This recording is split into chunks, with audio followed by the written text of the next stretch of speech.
Bonjour à toutes, bonjour à tous et bienvenue sur Bourse News. Mon invité aujourd'hui est Maha Karakou, directrice de la recherche chez CFG Bank, pour parler un peu de la tendance sur le marché action, de quelques dossiers qui se distinguent et de l'attitude des investisseurs en cette période. Maha, bonjour. Bonjour, bienvenue. Merci d'avoir accepté de répondre à nos questions. Avec grand plaisir. Alors, on va parler aujourd'hui du marché action, de son comportement, mais avant de rentrer dans le détail et d'aller voir ce qui se passe à l'intérieur, peut-être une vision un peu plus globale, plus macro. Je voudrais avoir votre avis sur la macroéconomie, sur les perspectives de croissance. Vous avez réalisé récemment un papier de recherche très intéressant sur les perspectives macro et marché 2021. Et donc, je voudrais profiter donc de cette interview pour vous demander quelle est votre lecture, le tableau que vous dressez actuellement sur la croissance, sur l'économie, sur la macro. Après la récession généralisée de 2020, où le PIB au Maroc s'est contracté de 7%, après une croissance continue sur les 25 dernières années, le Maroc devrait connaître en 2021 un rebond mécanique de la croissance en lien avec plusieurs facteurs. Alors, premièrement, la non-récurrence du confinement général qui avait induit un arrêt quasi total de l'économie pendant 3 mois en 2020. Deuxièmement, l'amélioration de la campagne agricole grâce à un niveau de pluviométrie relativement meilleur en 2021 par rapport aux 2 dernières années.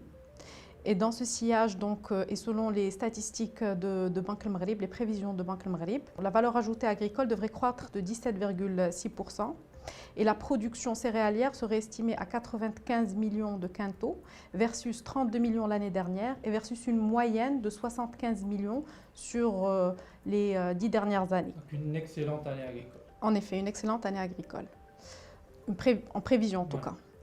Alors, troisièmement, le déploiement accéléré et massif de la campagne de vaccination gratuite sur l'échelle nationale contre le Covid. Cela devrait permettre au Maroc d'atteindre un certain niveau d'immunité collective et donc de mettre fin aux restrictions sanitaires. Quatrièmement, une reprise modérée de la demande extérieure adressée au Maroc grâce au lancement des campagnes de vaccination chez nos principaux partenaires économiques. Et cinquièmement, la mise en œuvre du plan de relance économique de 120 milliards de dirhams, dont 75 milliards sous forme de crédits garantis par l'État et 45 milliards de dirhams dédiés au fonds Mohamed VI pour l'investissement. Donc c'est à peu près 11% du PIB.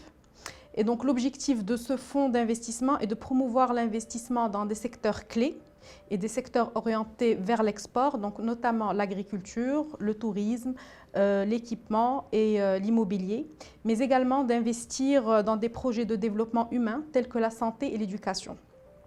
Alors, cela étant dit, la vigueur de la reprise en 2021 sera largement tributaire de l'évolution de la situation sanitaire au Maroc et chez nos principaux partenaires économiques, donc à savoir la France, l'Espagne et l'Italie. Alors au Maroc, pour le moment, alhamdoulilah, la situation semble être très largement sous contrôle, ce qui ne semble pas être le cas chez nos partenaires économiques. Alors, dans cette configuration, il nous semble très difficile de se prononcer sur la date de réouverture des frontières avec nos principaux pays émetteurs de flux touristiques.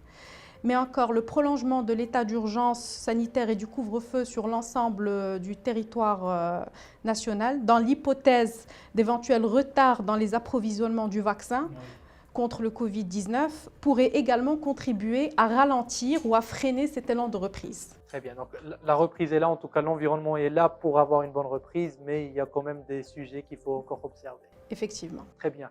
Alors, on va maintenant un peu rentrer dans le marché action et regarder un peu ce qui se passe. On le remarque depuis quelques semaines, depuis le mois de février, la tendance est plutôt calmée, les volumes ont baissé. Est-ce que vous partagez cette lecture du marché-là, que les choses sont en train de se tasser? Et selon vous, quelle doit être la posture des investisseurs vis-à-vis de cette situation? Alors en effet, nous partageons ce constat et nous pensons que 2021 sera une année de consolidation pour le marché action.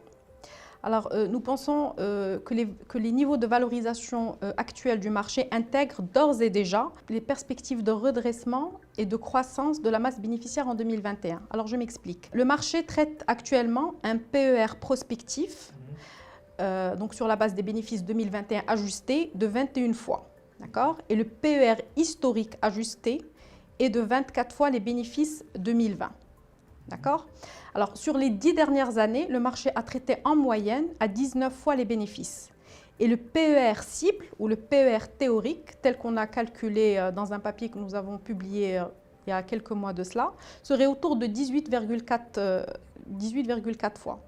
Alors, juste pour expliquer ce que c'est qu'un PER théorique ou un PER cible, c'est exactement comme un cours cible, donc qu'on a calculé à partir de la formule Gordon-Shapiro qu'on a adoptée pour le marché et qui en fait est une relation mathématique entre le taux sans risque d'un pays et le niveau de distribution moyen de l'ensemble des sociétés cotées. Et donc, c'est ces facteurs-là qui nous ont permis de calculer ce qu'est un PER théorique.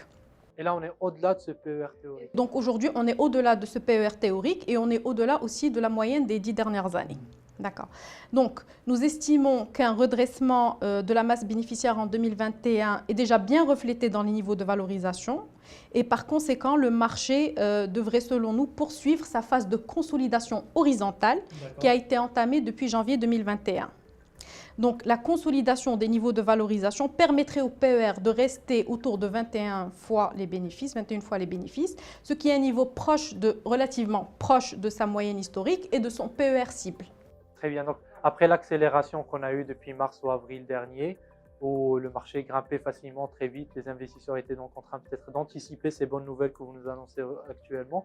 Mais là, ce que vous nous dites, c'est qu'on rentre plutôt, en tout cas selon votre avis, dans une période où ça va se stabiliser et rester comme ça l'est actuellement. Alors déjà, par rapport à notre hypothèse d'une consolidation des marchés, cela intègre ou sera tributaire de pas mal de facteurs. Donc premièrement, cela est tributaire du maintien des taux à un niveau relativement bas, donc un maintien des taux à leur niveau actuel, à la stabilisation du taux directeur à son niveau actuel de 1,5%, au maintien des réserves de change à un niveau confortable et à aucun nouveau confinement. D'accord? Et bien évidemment, un redressement de la masse bénéficiaire en ligne avec les attentes du marché. Alors, en ce qui nous concerne, nous prévoyons une croissance de la masse bénéficiaire ajustée en 2021 de 17%, après une baisse de 20% en 2020.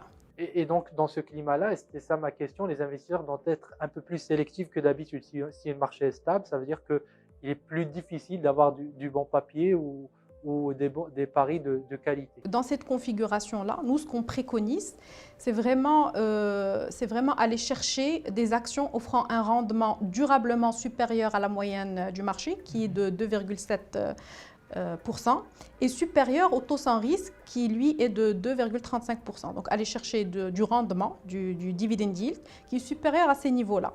Donc, en premier lieu, nous recommandons les foncières pures, distribuant un rendement relativement sécurisé et récurrent, comme cela est le cas avec Immorant. Donc, Immorant a pour objet l'acquisition d'actifs opérationnels avec un loyer préalablement sécurisé et donc une rentabilité immédiate post-acquisition de l'actif, ce qui n'est pas forcément le cas d'autres foncières qui, eux, font du développement et où il y a une latence entre l'investissement et la perception du premier cash flow ou du retour sur investissement. D'accord? Donc le risque là est beaucoup plus faible, il n'y a quasiment pas de risque. Alors, et en effet, depuis son introduction en bourse, Immorant a maintenu un rendement du dividende stable et supérieur à 6%, soit un niveau largement supérieur à la moyenne du marché. Et la foncière a fait preuve de beaucoup de résilience en 2020 et devrait continuer d'assurer à ses investisseurs un rendement attractif sur les années à venir. Et la nouveauté avec Immorant, c'est que la foncière prévoit de commencer à distribuer un dividende trimestriellement, qui est une nouveauté pour le marché marocain. Exactement. Voilà. Alors, maintenant, en deuxième position, ce que nous conseillons, c'est des valeurs relativement défensives à haut rendement. Et là, on a fait une petite sélection. Donc, notre portefeuille inclut CMT, BMCI, Ekdom, Ciment du Maroc, Atlanta, Microdata, SBM, Société des Boissons du Maroc, Selefine, Marsa Maroc, Taqa, Mutandis, Africa, Holcim Maroc, CIH et Maroc Télécom. Donc, voilà. Donc, alors, au-delà des valeurs de rendement, en effet, comme vous l'avez dit tout à l'heure, il y a très peu aujourd'hui d'histoires qui nous offrent un potentiel de croissance. Ceci dit, on revient avec une liste relativement restreinte composée de deux valeurs. Alors, la première étant la belle vie et la deuxième Mutandis. Alors, en ce qui concerne la belle vie, donc je pense qu'aujourd'hui, la belle vie n'est plus à présenter. Tout le monde connaît l'equity story de cette boîte-là. Et ce que je voudrais souligner, c'est que depuis son introduction en bourse, la belle vie a eu un track record impressionnant en termes d'investissement, de développement, de croissance. De croissance de son cours et de croissance, bien évidemment, des bénéfices. Oui. Alors, à titre indicatif, depuis son introduction en bourse, alors entre 2008 et 2020, la belle vie a multiplié par 9 la taille de son réseau, donc la taille de sa surface commerciale. Et dans ce métier, c'est très très important parce qu'il faut atteindre une certaine taille critique pour pouvoir négocier les meilleurs taux avec les fournisseurs. Et donc, cette négociation passe par une amélioration de niveau de rentabilité et donc des niveaux de cours, in fine. Donc, c'est très important de continuer à grossir. Et surtout, on part du fait que le taux de pénétration de la grande distribution au Maroc est aujourd'hui très très faible, est autour de 17%, malgré le plan de développement qu'ont eu l'ensemble des players aujourd'hui sur ce secteur au Maroc. Donc les perspectives de croissance demeurent très très attractives. Et donc en termes de rentabilité, c'est une société qui a en moyenne augmenté son chiffre d'affaires et sa rentabilité nette de 20% par an, ce qui est une excellente chose. Et peu de sociétés aujourd'hui offrent cette performance-là. Et cet élan devrait se poursuivre sur les années à venir. Et donc, c'est pour ça qu'aujourd'hui, nous, on a un potentiel d'appréciation estimé autour de 18%. Voilà. Alors, en ce qui concerne Mutandis, alors pour présenter rapidement Mutandis, donc Mutandis est un groupe industriel et commercial spécialisé dans les produits de grande consommation des ménages. Donc aujourd'hui, actuellement, le groupe est diversifié sur 4 gammes de produits, donc l'hygiène de maison, les produits de la mer, les bouteilles alimentaires et les jus de fruits. D'accord ? Alors, sur les années à venir, Mutandis devrait poursuivre ses efforts de recherche et développement pour profiter des opportunités de développement dans ce secteur. Et d'ailleurs, récemment, le groupe a annoncé un programme d'investissement de 300 millions de dirhams. Et cela devrait permettre au groupe de continuer à se diversifier toujours dans les catégories et les produits de prédilection et dans l'industrie des produits de grande consommation.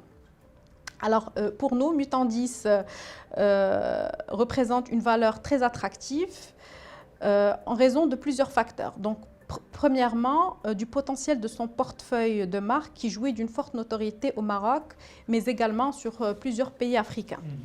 Deuxièmement, et ça c'est très très important, c'est la taille de son réseau de distribution et sa flotte de distribution. Donc comme je l'ai dit précédemment, le taux de pénétration de la grande distrib étant relativement très très faible de 17%, le marché marocain est très fragmenté avec plusieurs petits épiciers et plusieurs petits détaillants. Donc il faut avoir une taille, une flotte importante pour pouvoir accéder à ces réseaux de distribution et augmenter de facto son chiffre d'affaires et sa couverture du territoire national. Alors, au-delà de ça, il y a aussi l'ambition du groupe à multiplier par 2 sa taille sur un horizon de 5 à 7 ans et la capacité avérée du titre à offrir croissance et rendement, ce qui est une combinaison très très rare sur les sociétés cotées en général. D'accord ? Et comme je vous l'ai dit tout à l'heure, donc Mutandis offre un rendement de 3,5%, plus la croissance qui viendrait de par le développement et par la croissance du périmètre existant. Et là aussi, on est sur un rendement supérieur à la moyenne du marché. Voilà, effectivement. Alors, au-delà de ça, il y a aussi le caractère défensif de Mutandis grâce à la diversification de sa gamme de produits. Donc, comme vous l'avez vu en 2020, la super performance de l'hygiène de maison est venue compenser la contre-performance des autres secteurs qui fait que, in fine, Mutandis a fait une bonne année relativement flat dans une conjoncture très difficile, ce qui est très honorable. Et finalement, la situation financière confortable du groupe qui lui permettrait d'aller saisir des éventuelles opportunités de croissance au Maroc ou à l'étranger. Au jour d'aujourd'hui, selon nos prévisions, cette action offre un potentiel d'appréciation de 17%. Merci pour cette panoplie de valeurs à surveiller, en tout cas pour les gens qui nous regardent aujourd'hui. Je vais finir par une question, Maha Karaksou, parce qu'on a fait le tour vraiment des opportunités, vous étiez très clair là-dessus. On va sortir un peu du marché action pour parler de CFG Marché et de CFG Bank. Alors, vous réalisez un événement. Alors, les gens qui sont abonnés à notre chaîne le connaissent très bien. Vous organisez un événement annuel, c'est le CFG One-on-One, où vous réunissez autour de la table. J'ai pu assister à plusieurs éditions et c'est un événement très intéressant parce que vous réunissez autour de la table et des investisseurs qualifiés institutionnels ou au PCVM, en face d'émetteurs que vous rassemblez tous au même endroit dans une espèce de speed dating où pendant 1 heure, les investisseurs vont rencontrer les émetteurs. Alors, cette année, j'imagine, avec le confinement, la crise sanitaire, etc., vous n'avez pas réalisé cet événement, ou peut-être dans un autre format. Et je voudrais savoir quel est le sort de cet événement parce qu'on voit vraiment qu'il y a de l'émulation qui est créée autour. Alors, dans des moments de crise, d'incertitude et d'inquiétude, comme cela a été le cas en 2020, il est très très important d'offrir aux investisseurs la possibilité d'échanger avec le management des sociétés cotées sur l'impact de la crise, sur les relations, les réalisations futures des entreprises et sur les stratégies mises en place pour affronter et rebondir post-crise. Donc nous avons repensé le format de la conférence afin de nous adapter aux restrictions sanitaires et pour la première fois, donc la conférence est passée en mode virtuel. D'accord. Donc elle a bien eu lieu. Oui, nous avons tenu la conférence l'année dernière en octobre en mode virtuel. Alors, le côté positif, c'est que la dématérialisation de la conférence nous a permis d'augmenter de façon significative le nombre de participants et aussi le nombre de réunions organisées, donc, qui est passé de 500 réunions lors de l'édition 2019 à plus de 1000 réunions lors de la conférence de 2020. Il faut bien expliquer ce chiffre. Ça veut dire que vous avez organisé 1000 réunions entre des entreprises cotées et des investisseurs. Effectivement, donc la conférence a brassé plus de 120 investisseurs d'environ 80 fonds d'investissement de 14 différentes nationalités et qui ont rencontré les 20 plus grosses sociétés cotées, donc plus de 85% de la capitalisation boursière de Casablanca.